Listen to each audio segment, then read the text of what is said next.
exhausted. But now, as I get older, I gradually see the value of every drop of your sweat, every hour you didn't sleep, and every time you choose to be strong for me and for us. Sometimes I can tell you directly, but I want you to know how deeply grateful I am. Not just for the things you've given, but for the love that cannot be matched by anything. You're the kind of hero who doesn't need a cape, because your strength and courage are seen in everything you do for us every day.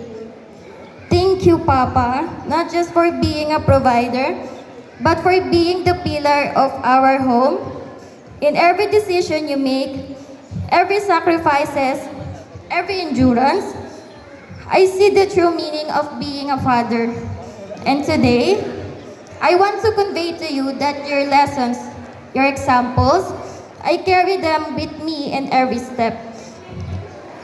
I don't know what the future holds, but I know that because of you, I am more prepared. Because of you, I've learned how to be strong, how to face life with dignity and hope. And no matter when I end up, you and your teachings will be my guide. From the depths of my heart, thank you, Papa. Thank you for your endless love, the continuous guidance, and the incomparable support. You are my inspiration, and every success I achieve is dedicated to you. And for my mudra, whenever I look up your photo stuck on my wall, I can't help but miss you. But even though you're far away, I still feel your love. It seems like just yesterday we were last together. But so much has changed. Thank you, Mama, for everything, my dear mother, especially for your care and love for me, for cheering me up when I feel alone, for sending me gifts, and for making the effort to make us feel that you're still with us even though you are on the other side of this country. Your love is embraced is in my heart. Mama, your sacrifices mean so much to me. Not just because of the financial help, but because of the love and support that is unmatched.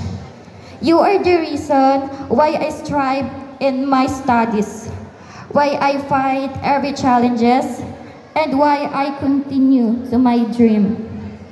And now, Mama, I want you to know that even though we're not always together, you are always in my thoughts and heart.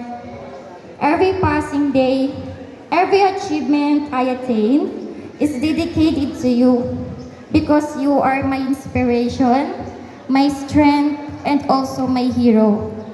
So, Mama, thank you very much. Thank you for being strong, for loving, and for being the best example of mother that can be. I promise you all of this, all your hardships will not be in vain. I will continue to strive to give back to you all of that you have worked for. I love you both. To our guardians who have stood in the stead of parents, your presence has been a beacon of hope and fortress of security.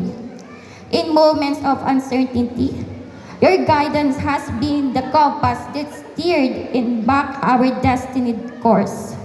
You have celebrated our triumphs with genuine joy and have provided solace in our moments of our defeat.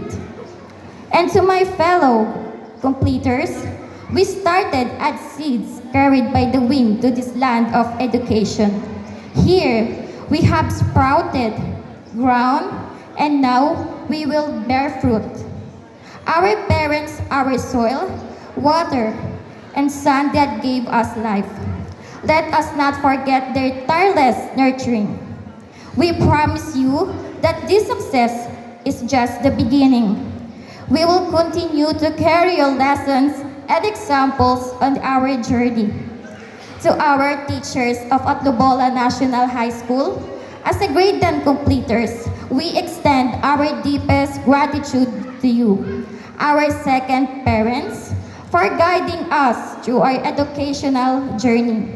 Your unwavering support and valuable life lessons have prepared us for the future challenges with the wisdom and kindness. You've inspired us to aim high, persevere, and be compassionate. Thank you for nurturing our potential and for home away from home you provided within the walls of Atubola National High School. As we move on, we carry the torch of excellence you've lived into us, promising to uphold the values you've taught and to make a positive impact in the world.